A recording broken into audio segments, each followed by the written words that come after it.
I think last class we had a discussion on what? Uh, why the title justified the chimney sweeper, and we focus on the chimney sweeper's identity. Uh, the title justifies what, and we also talk about the personal tragedy. Personal tragedy means we are talking about it is nothing but connecting to the a poet, right? Poet. So therefore, it is a personal tragedy or sadness. Third, it's called as a.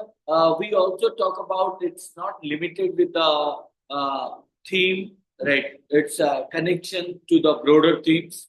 We also have a symbolism of youth and innocence. Those are the things I've discussed. Uh, yes, after that, we need to go for the poetic devices that are used in the poem, right? So, if you talk about this particular poem, what do you find out? William Black employs or uses various poetic devices in his poem, The Chimney Sweeper. When my mother died, I was very young.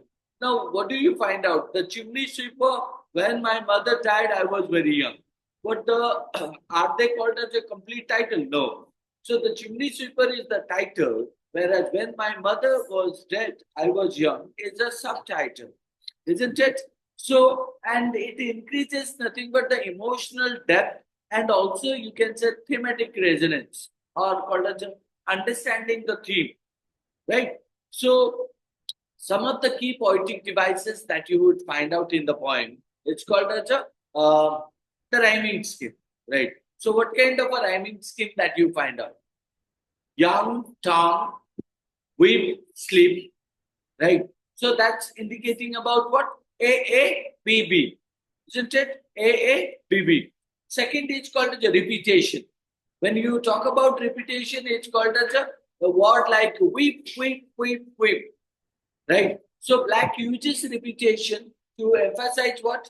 To emphasize certain emotions and experiences, right? So, for instance, you when you talk about weep, weep, weep, weep, right? So that makes nothing but a mimics, right? So the sound of a child's cry, or you can and you can say that emphasizes the young boy's inability to produce sweep, right or not? Two meaning you can draw. One is called as when a baby burns. So weep, weep, weep, weep. It indicates about the crying sound. But at the same time, if somebody is telling weep, weep, weep, so maybe he is trying to pronounce the word properly. Instead of saying sweep, he is saying weep, isn't it? So that's what the poet wants to convey the message that repetition. Reflecting what? Reflecting both his age and image, right? Or misery, you can say. Both his age and misery, repetition. Then the third one is called as alliteration. When you talk about alliteration, the meaning of alliteration is called as again repetition of the sound, right? So alliteration is used to create what rhythm, or you can say that emphasize particular words or called as a particular sounds. Let's say that show your chimneys, I sweep, and in suit I sleep, right? So your chimneys I sweep, and in suit I sleep. Now the word like a sweep, sleep, sir, isn't it? So similar to that, the repetition of S sound mimics the sweeping motion, and arts are what soft, somber, and soft and somber tone. Somber means called as a very calm and soothing tone, right? So similar to that, you can also find out another line where it is called as a that curled like a lamb's back. That curled like a lamb's back. Now, in that case, you would find out the sound called L, la, right? The repetition of la sound that evokes the softness of Tom's hair and the innocence it symbolizes. You similar to that, you also find out simile, you find out symbolism. In simile, you would find out that curled like a lamb's dog. So here the word usage with a like indicates it is a simile. So in that case, you would find out term dacres hair is compared to the back of a lamb, right? Back of a lamb. Lamb is nothing but indicating a vegetate animal, right? So which symbolizes innocence. right? So when you talk about lamb, lamb is what? Lamb is the symbol of innocence, right? So not only innocence, you can talk about purity, you talk about vulnerability, right? Vulnerability means what? Easily affected, right? So the lamb is also a traditional symbol of what? A sacrifice, isn't it? During Dasara, or maybe called as some of the events that occur. So where a lamb is used for the sacrifice, right? Further, it reinforces the child's helplessness. It also indicates what?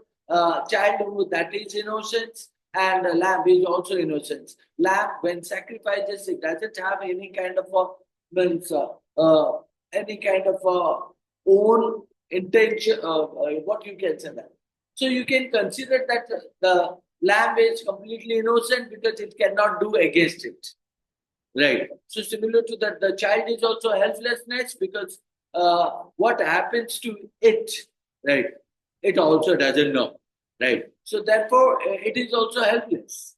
Got my point. Similar to that, we talk about symbolism. Symbolism refer to, you can say, prominent throughout the poem, like sooth, SOOT, that represent the dirt, DIRT. Dirt means called as a dirty. Also, you can say corruption. Sooth is referring as the dirt, corruption, and harshness of the boy's labor and life. Similar to that, white hair, that symbolizes nothing but a purity of innocence, right? So, and which are threatened by the dirty work of chimney sweeping. Now, if you observe that people who are doing some kind of a dangerous work, that refers nothing but that those people are innocent people because they don't know how they will be affected with such kind of a work that they do, isn't it? So similar to that, black coffins also symbolize death, isn't it? So you can say that not only it shows death, confinement, and harsh realities. Confinement means called as you have been limited in a particular place, right? Harsh reality means a bad reality of the chimney sweeper's lives. It also serves as a what? A metaphor for their trapped existence. Trapped existence means you have been, means you have been trapped by certain situation. Trapped is indicating as nothing but a captured, right? So similar to that, you also talk about angel. Angel represents nothing but a spiritual salvation. Angel is called as a spiritual salvation. We also find out Greek green plant, green plain, river, and sun. Green plain, river, and sun.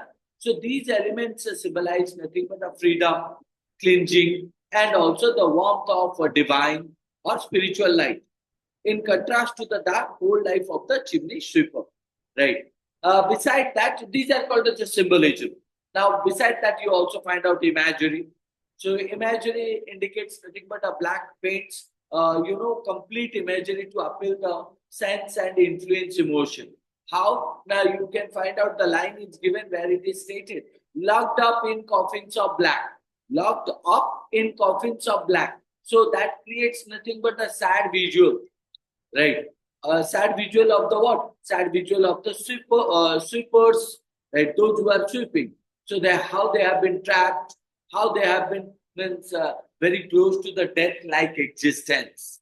Death-like existence. It means what? Their surviving is equivalent to death, right? So therefore, locked up in coffins of black. It means what? They were kept in the wooden box, right? With the coffin or black coffin means above them.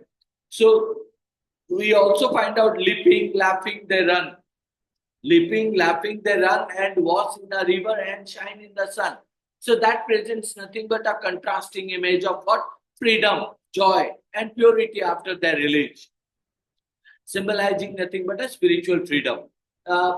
Beside this six, you also find out metaphor, direct comparison, where it is stated coffins of black is a directly comparison with the what?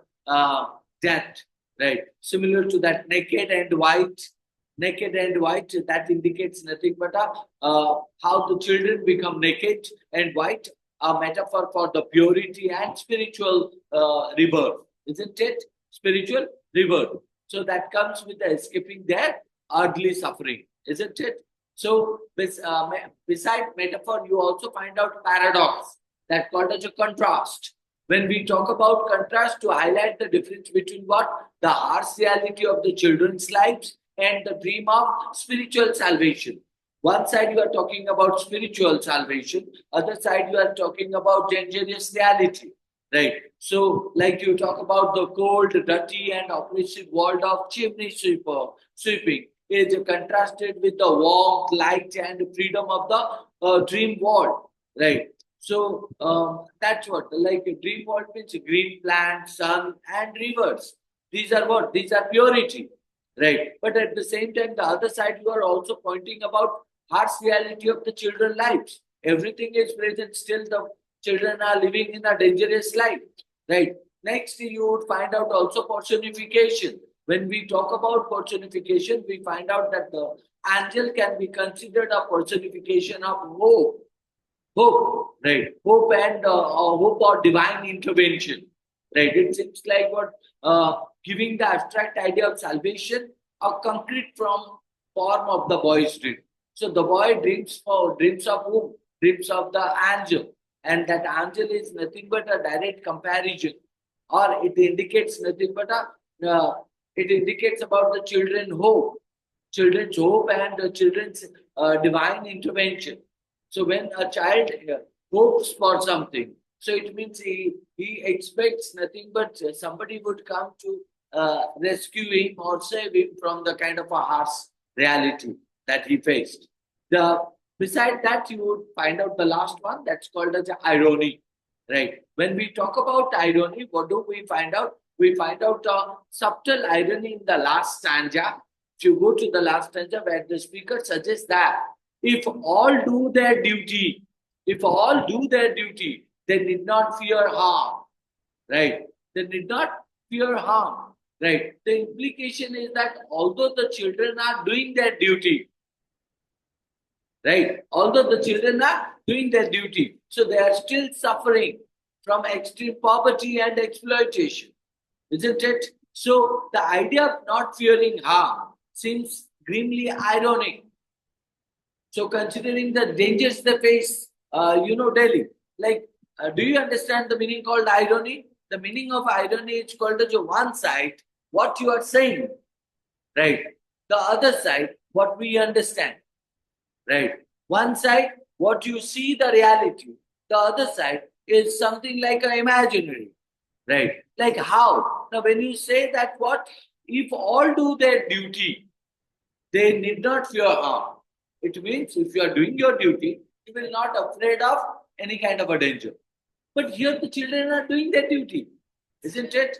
But there is a situation called as a dangerous or harsh reality is what? That they are going to die or they are losing their innocence. They are they don't have any choice, right? But that leads them to what? It leads them to the dangerous situation, isn't it? So therefore, it is known as irony. Got my point? The poet stated that you shall not fear if you are doing war. But at the beginning of the stanza, the poet stated what? These children are in a harmful situation. So it means he is contrasting his own viewpoints. Right? So that's what you would find out. Let's go to the point and we'll discuss each and everything. I hope you understood all these 10 poetic devices present in the poem. Let's go to the poem. The poem begins with what? When my mother died, I was very young. Right? So, if you see that, this is the kind of a poem which is nothing but considered as a poignant, Poignant, poignant poem, right? And this poem has been collected from William Black's set of poems that are called as a Song of Innocence. Song of Innocence. So collected songs that called as a Song of Innocence. And what that reflects the nothing but the heart's conditions. The heart's conditions that faced by who? The child laborers. Child laborers in 18th century England. isn't it? So particularly chimney sweepers. And the poem juxtaposes. Juxtaposes means what? That's something called as excessively, excessively presented the remark, the brutal reality of men's children's lives, right? With a dream of what? Dream of salvation and a dream of what? Spiritual comfort. That's what is called as the irony, right? So here, if you observe that what, the poem begins with what? Means when my mother died, I was very young. So the speaker is nothing but a child. So begins by telling us what? Telling us he lost his what? He lost his mother at the young age. And this details a hint at the start of his difficult life, right? As is a protective family.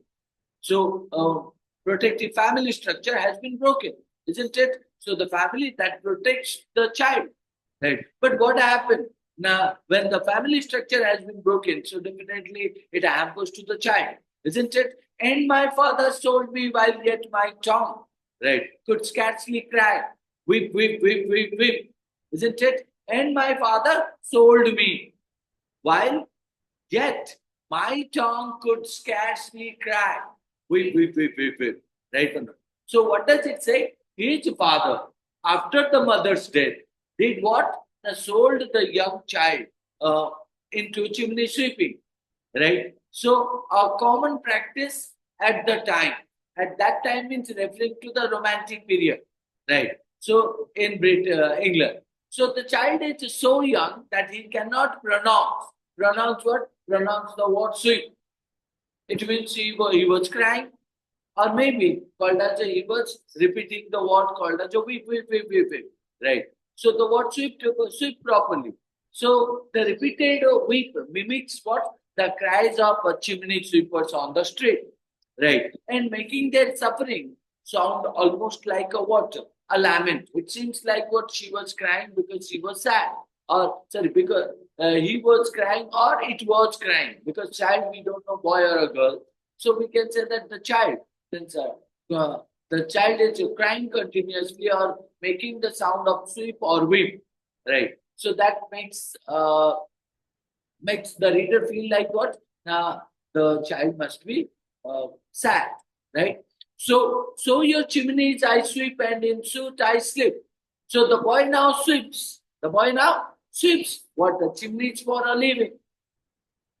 Right. Now, did you understand? It begins with the mother's death, father sold, now sell to the chimney sweeping. Right. So, what happened? Means the boy went for doing that job. The boy felt sad because of the family structure broken. Second, it's called as his innocence was gone. Right. He did not want to do the things, but he was forced to do that. Right. So next is called as a so your chimneys I sweep and in suit I sleep. The boy now sweeps chimneys for a living, right? And he sleeps in the same filthy suit, right? Same filthy suit that covers him during his work, right? So it means that called as he got whatever wherever he was doing the thing. So there he was getting the some place to sleep. Right. So symbolizing nothing but the harsh, dreamy, and also inescapable nature of his existence. So even if he is trying to escape, but he unable to. He unable to escape nature of his existence. Right. He was very in a harsh and dreamy. Harsh means called as a bad, and dreamy is called as a sad. Right. So there is a little Tom Dacre who cried when his head that curled like a lamb's back was shaved. So I said. Now here you find out the character called Tom Dacre. So there is a little Tom Dacre, right, who cried when his head that curled like a lamb's back. Okay. So Tom Dacre is another young chimney sweeper, right or not? Who cried? Why did he cry? Now, he cried when his curly hair compared to a lamb's back that was shaved. That was shaved means like you pointed, right? It was shaved. Now, and please to understand it is comparing with the lamb because the child and the lamb are the symbolism of innocence, or the lambs are symbolism of innocence and the symbolism of sacrifice, isn't it? So the lamb is what? Sacrificing its means, black hair, right? At the same time, the child is also sacrificing its curly hair. So, but the Tom Dacre, who was crying continuously, are often associated with the what? Innocence, and suggesting that what? Loss of his hair, that called as a loss of his innocence, right? So, and shaving their heads was common to, stop suit from getting tangled in the hair, right? So, in a very simple note, you can say that this line indicates about Tom Dacre, another innocent child that has been compared to the means lamb, right? Next is called as a hush, Tom. I never mind. Hush, Tom. Never mind it for what your heads bear, or for when your heads bear. Hush, Tom. Never mind it for when your heads bear. You know that the suit cannot spoil your white hair, right? Now, what does the speaker try to do? Who is the speaker? The poet. The speaker tries to comfort, make him console, Tom, by pointing out a what? A small lever lining, small silver lining. What do you mean by small silver lining? When you say small silver lining, means small positive belief, or called as some hope he is trying to give to the boy. Silver lining, right? We say no, every cloud has a silver lining. So it means every problem has a solution, right? So in that case, you can point out small silver lining indicates nothing but what? There is a something called as a positivity. So, and the poet stated to whom? The poet stated to Tom, right? So without hair, the suit won't be able to dirty it, right? It means if you have the hair, you would find out it fills with the dirty, right? And you all the time use the different things. If you don't have hair, then you don't have to also, like sometimes we say no, means if you have the hair, then you will spend 5 to 10 minutes for combing it, right? Or making it prepare. If you don't have the hair, then you don't have to spend some time for this. That's the thing you would find out. The speaker is telling to the Tom Dacre that what it's good. There is a positivity. If you don't have hair, you don't have to spend time for it, and also you don't find dirty in it. Right. The reference is to white hair. Also symbolizes, like we understood, innocence and purity.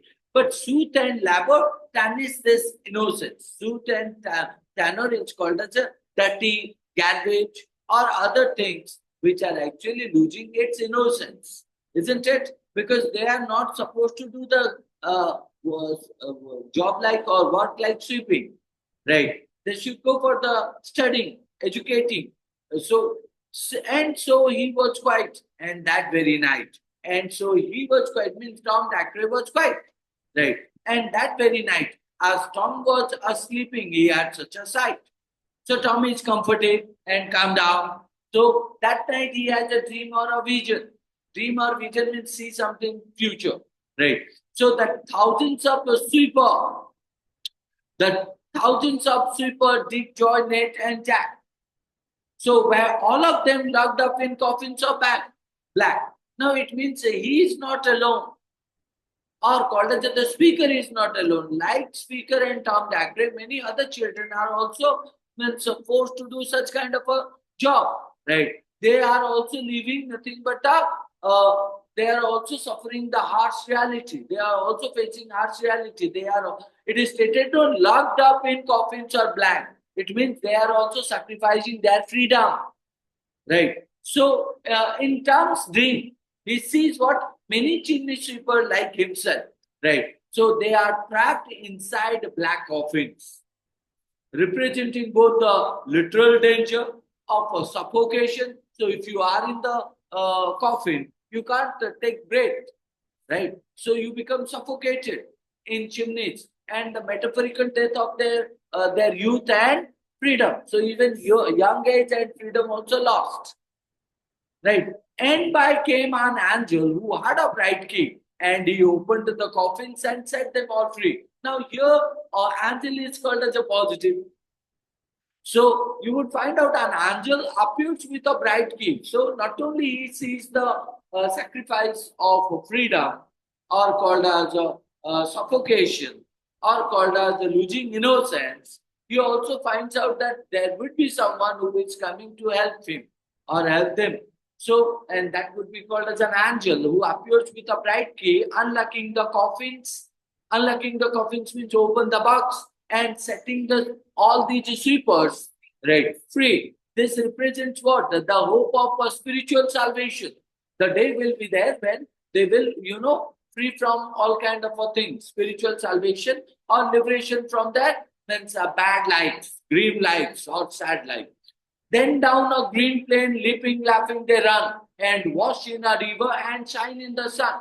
Then down a green plain, leaping, laughing, they run and wash in a river and shine in the sun. So the freed boys who got free because of the angel who unlocked the coffin. So the freed boys run joyfully across a green plain. Green plain means called as a nature, right? So, and that symbolizes what? Life, freedom, and nature, right? They wash in a river, which represents they make themselves purify, right? So, and they are able to bask in the warmth and light of the sun. So they have been covered with the warmth and light of the sun, a stark contrast to the dark beauty and what dark sooty and what it means the word how it what kind of a word sooty word and dark word, isn't it? It is a negative. Now out of that they came out, they make themselves purity, they make themselves covering with the warmth and light, right? Those are indicating purity. Then naked and white, all their bags left behind. Then naked and white, all their bags left behind. They rise up in clouds and sport in the wind. Right. This indicates that what the boys are now naked and white. Right. Then naked and white, the boys are now naked and white. That indicates nothing but a symbolizing their innocence and purity, that being restored. Isn't it? Restored, naked and white, all their bags left behind. It means what? They leave behind their bags of suit and work tools as they ascend to the clouds. So it means, it clearly indicates that the children who were walking, right? So they became free, right? So, and that represents their spiritual freedom and joy. And they were very happy, free from earthly toil. Earthly toil means the kind of a pain they were getting in the kind of environment. Now they are free. And the angel told Tom, if he would be a good boy. And the angel told Tom, if he would be a good boy, he would have God for his father and never want joy. Right. So the angel reassures Tom. But all these things are nothing but dream and vision. So the angel reassures Tom that if he remains good and virtuous means called as good and having a positive qualities. God will become his father and replacing his earthly father. So earthly father who sold him to the sweeping, right? So chimney sweeping. Now he pointed that if you become good and virtuous, then God become your father, right? You don't need an earthly father, right? So who sold him? He would then experience what? Means everlasting happiness and never lack joy. Never lack joy means he will never lose happiness, right? And so Tom awoke. We understood that Tom was means seeing that vision. And what do we say that? Yeah, vision and future vision. You can say. And so Tom awoke and we rose in the dark. We rose in the dark and got with our bags and our brushes to walk. Right? Now it means all these things are dream and vision, right or not? But in reality, what happened? They need to do their job, right? So what kind of a job? Sweeping, isn't it? So that's what it is stated. So Tom awoke and we rose in the dark, right? And got with what? Got with our bags and our brushes to walk. So Tom wakes up from his dream, and both he and the speaker, Tom and the speaker, William Black, return to their harsh reality. What is that harsh reality? Now that called as sweeping the chimney. Right. Despite the dreams of hopeful message, they must continue their work as chimney sweepers in the cold early morning, winter season. Though the morning was cold, town was happy and warm. So if all do their duty, they need not fear harm. Now this is the irony, right? Despite the cold, Tom feels that what? Feels warmth and happiness, right or not? So which seems to come from the comforting hope his dream gave him. So he saw the dream, no? And the dream make him the hope that what? You will be all right. So the final lines suggested a resigned acceptance of their fate. Resigned acceptance of his fate means what? They did not accept the kind of a fate they do have. What is their fate? Their fate is what? Doing the chimney sweeping. So what they need to do? They did not accept that fate. Right? Implying that if they do their duty, right? So they will avoid harm, at least in a spiritual sense. So this makes us the kind of a sense that what the poet said, they don't want to do the job, right? And they want to come out from that situation. If they come out, they will be free from all kind of a lacuna. But the poet at the end stated that what? Now, if you do the work, then you will definitely not face any kind of a problem, right? Which is indicating that one side, children should not do the job because they lose their innocence, sacrifice, and also facing some kind of a harsh realities. And the other side, when you are saying that they, if they do the job, right, then they will not face any kind of a problem, right? Which is a contrast. Therefore, it is known as irony, right? So, Black's point does what? That critiques the exploitation of children that occurred in the Romantic period, right? Late 18th century and early 19th century. So, exploitation of children while contrasting their suffering with the hope of divine will come to save him, divine redemption. The vivid imagery and emotional undertones highlight what? Highlights nothing but the innocence and innocence what? Innocence of the boys and the cruelty of their environment. So this is nothing